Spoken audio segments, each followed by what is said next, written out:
Assalamualaikum warahmatullahi wabarakatuh. Salam sejahtera untuk kita semua.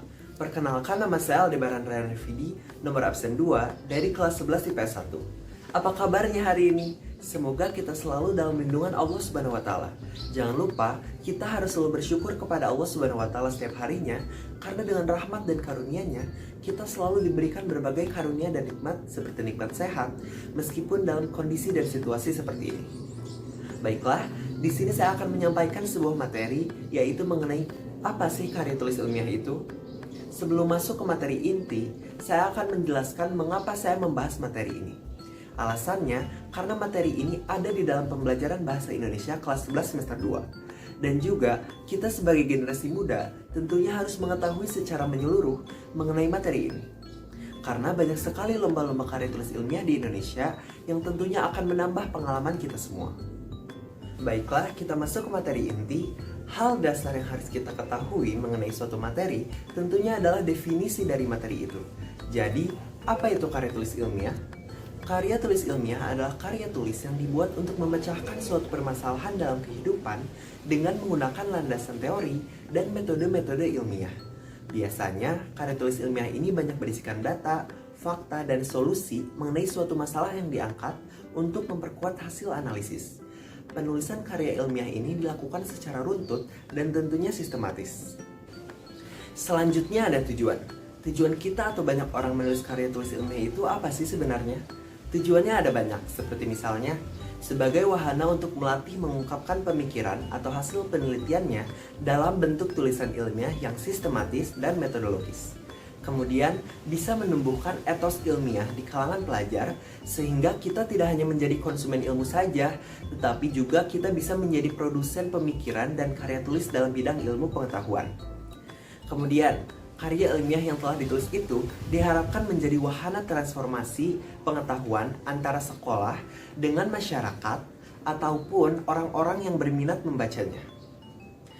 Selalu ada membuktikan potensi dan wawasan ilmiah yang dimiliki pelajar dalam menghadapi dan menyelesaikan masalah dalam bentuk karya ilmiah setelah yang bersangkutan atau pelajar tersebut memperoleh pengetahuan dan pendidikan dari sekolah.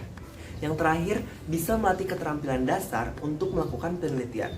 Bisa dilihat tujuannya. Selanjutnya ada ciri-ciri karya ilmiah. Nah, selain kita harus mengetahui definisi dan tujuan dari karya tulis ilmiah, kita juga harus mengetahui ciri-ciri dari karya ilmiah tersebut. Nah, sebenarnya apa saja sih ciri-ciri karya tulis ilmiah tersebut? Yang pertama, mengacu pada teori yang kemudian dijadikan sebagai landasan berpikir di dalam pembahasan masalah. Yang kedua, menggunakan bahasa yang lugas, yakni bahasa yang tidak emosional dan dipastikan bermakna tunggal atau tidak ambigu, sehingga bisa langsung diterima oleh pembacanya.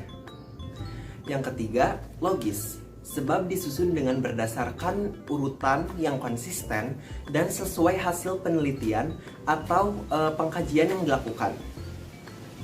Selanjutnya, efektif, sebab dibuat ringkas dan juga padat. Yang kelima, efisien, karena sangat teliti dalam pemilihan kata dan hanya mempergunakan kata-kata yang mudah dipahami dan langsung ke pembahasan atau inti pembahasan, seperti menggunakan kata baku dan kalimat efektif, di mana itu bisa memudahkan para pembaca untuk langsung mengerti apa yang dimaksudkan oleh penulis.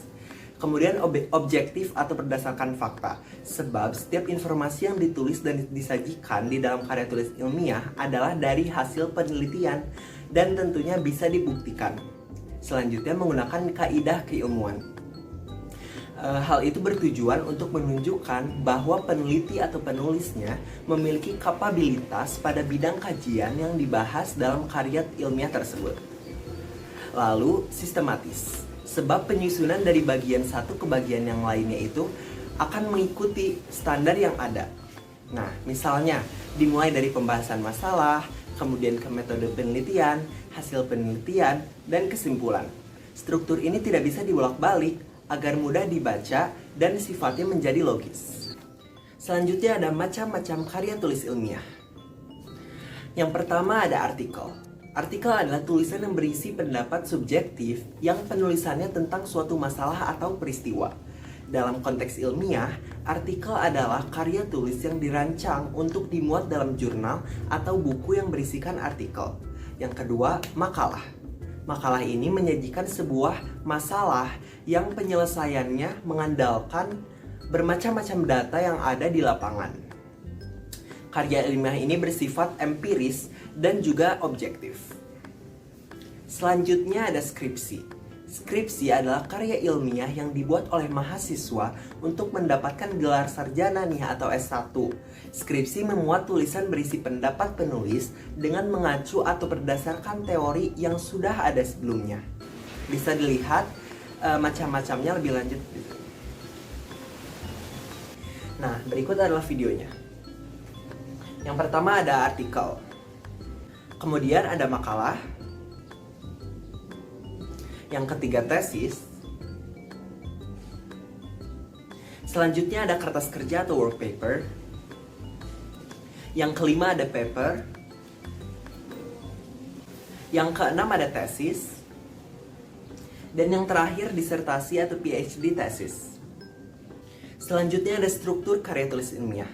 Nah, di slide ini saya tidak akan menemani kalian, tetapi kalian bisa membaca sendiri di dalam PowerPoint yang telah saya buat. Saya akan mengulang dalam 1, 2, 3. Kembali lagi bersama saya. Di sini saya akan menyebutkan struktur yang lebih rinci dari karya tulis ilmiah. Nah, bisa dilihat di PowerPoint. Nah, itulah inti dari pembahasan kita kali ini. Jadi setelah kita kupas materi ini, dapat disimpulkan bahwa karya tulis ilmiah ini sangatlah berguna, terutama dalam bidang pendidikan. Karena karya tulis ilmiah ini tentunya akan berguna untuk jenjang pendidikan kita selanjutnya. Maupun setelah kita lulus, ini akan terus berguna. Oleh karena itu, saran dari saya untuk yang menonton video ini, nah untuk teman-teman, harap segera memahami dan mendalami lebih lanjut mengenai karya tulis ilmiah ini, seperti yang sudah disebutkan sebelumnya. Sekian penjelasan materi dari saya mengenai karya tulis ilmiah. Saya harap yang menonton bisa memahaminya dan semoga bermanfaat untuk kalian semua. Mohon maaf apabila terdapat banyak kesalahan baik dalam pengucapan maupun pemilihan kata. Terima kasih sebesar-besarnya atas perhatian kalian semua. Wassalamualaikum warahmatullahi wabarakatuh.